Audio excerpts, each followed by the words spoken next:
也届嘅金曲奖传统艺术音乐嘅奖项，也礼拜六落颁奖哦。嗰度客家市的音乐人才也有入围。今日开始，我哋要为乡亲来收介。我先来看嘅係台湾戏曲學院高中蔡容賢，而同時也係成立嘅包括人呢努力參加班百官八音團嘅團長。而所製作嘅蔡容賢音樂專輯，入圍嘅也屆金曲獎最佳傳統音樂專輯同最佳傳統音樂傳說獎。也多年來，蔡容賢擔任八音團無計較代價兼付出，努力創造嘅傳承客家音樂文化。六場翻拍豐富嘅音樂表現，讓日本民眾對客家八人古板嘅印象冇強容。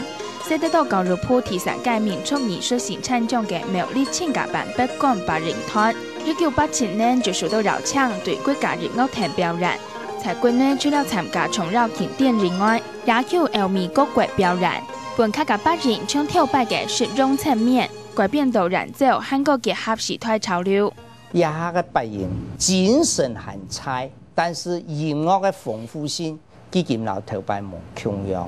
有等等社會頭嘅調整啊，只不過基本上還是對一個傳統嘅一個地面要去注意佢哋咧。客家八人跳擺對各種經典地圖，擔任重要嘅角色。常用型編曲嘅客家八人是分離音樂，是被文言會選做台灣有代表性嘅地方分離音樂之一。不過無論用扮什麼，常用型還係掛性，八人乃時代潮流唔好。連保存全無容易。職場上啊，嗬，就等於講嘅個職業上嘅一啲目錄提起，哦，因為佢都冇在一個所謂產業上哦發生問題啊，嚇。等於講，而且個客家嘅文化嗬，輕鬆也會一地面嗬唔見提起。就算傳統音樂聽嘅人減少咧，甚至就係講冇人愛聽咧。